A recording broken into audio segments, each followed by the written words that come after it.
Inilah rekaman amatir kericuhan yang melibatkan sejumlah anggota debt collector di Jalan Paus, Kecamatan Marpoyan Damai, Kota Pekanbaru. Dalam rekaman tersebut, para debt collector memaksa untuk membawa mobil milik korban berinisial A yang saat itu berada di depan salah satu hotel. Aksi tersebut kemudian memicu keributan antara pemilik kendaraan dan kelompok debt collector.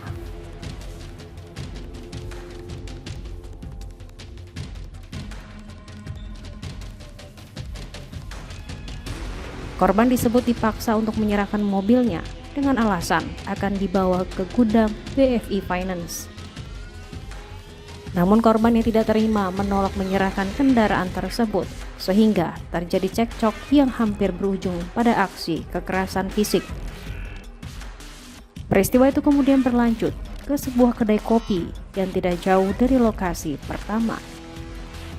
Rekan korban berinisial SM juga turut menjadi korban pengeroyokan yang diduga dilakukan oleh kelompok debt collector tersebut.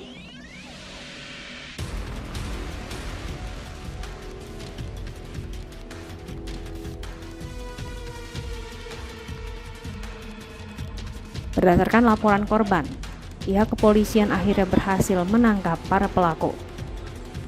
4 orang yang diamankan masing-masing berinisial AH, D, A, dan DA.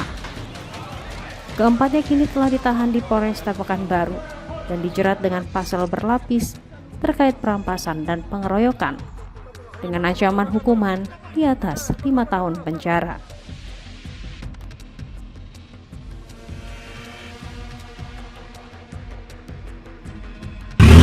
Semua dari kuliah, pagi siang ini kami melakukan preskon terkait tangkapan yang dilakukan oleh debt collector atau Mandel yang terjadi pada kemarin hari Sabtu tanggal 25 April 2026, yang mana kejadian ini sebetulnya ada 2 peristiwa.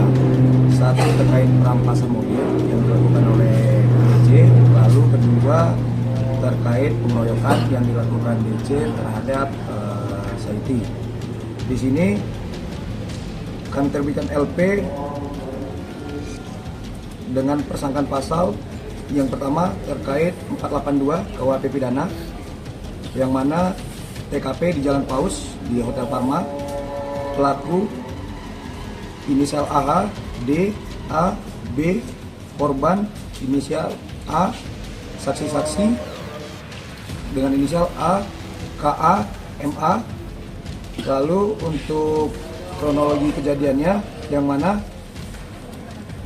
mobil ini ditarik secara paksa oleh debt collector di parkiran Hotel Parma, yang mana sebetulnya mobil tersebut belum dinyatakan WO.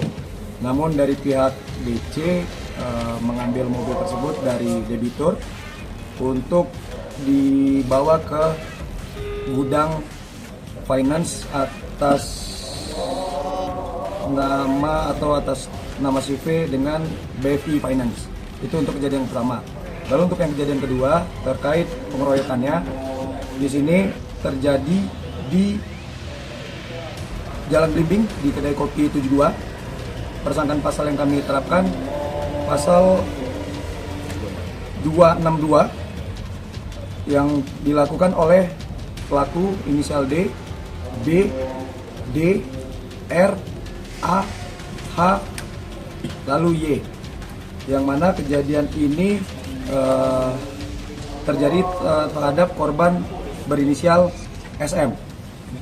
Kronologinya, korban SM membantu dari korban A yang di kejadian penarikan mobil untuk membicarakan kepada pihak debt collector apakah mobil yang ditarik ini bisa diselesaikan di lapangan.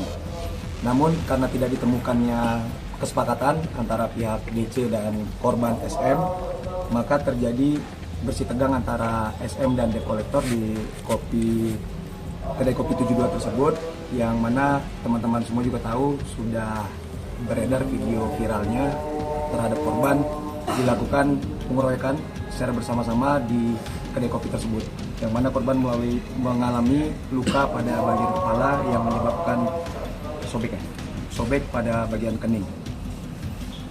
Saya rasa demikian untuk tersangka. Teman-teman juga sudah lihat, sudah kita tangkap ada 4 orang, lalu ada 3 orang lagi masih dalam pengejaran, dan kami pastikan akan kami selesaikan yang terhadap para tersangka yang belum ternyata. Demikian. Ada yang mau ditanyakan? Korban pukul itu yang punya mobil. Yang pukul bukan yang punya mobil, itu saudara. Saudara. Ya, saudara. Makanya dia muncul mau minta tolong lah untuk bisa diselesaikan. Berapa lama tertunggak dia, Pak? Kalau dari laporan 3 bulan. Kalau dari keterangan awal yang kami dapat ya, 3 bulan. Kelompok material ini sama dengan penyerangan waktu di Bukit Raya, Bang? Sama, kuda hitam. Kelompok kuda hitam. Pimpinan A. Ada banyak kejadian sih yang di Polsek Bukit Raya. Lalu yang kalau abang-abang juga pernah lihat videonya sekitar 3 bulan yang lalu yang mobil Avanza. Nah itu juga kelompok mereka juga. Ada lagi? Ditangkap ini pelaku pengeroyokan atau pelaku? Untuk yang 4 kami amankan ini 3 pelaku pengeroyokan, 2 pelaku perampasan. Yang pakai sipil. 4 sipil. Kondisi korbannya saat ini seperti apa, Pak? Kondisi korban saat ini setelah kemarin kami terima laporan, sudah kami visum juga, masih bisa beraktivitas, namun terdapat luka mungkin yang bisa mengganggu kesehariannya beliau dalam beraktivitas. Tapi normal dalam keadaan.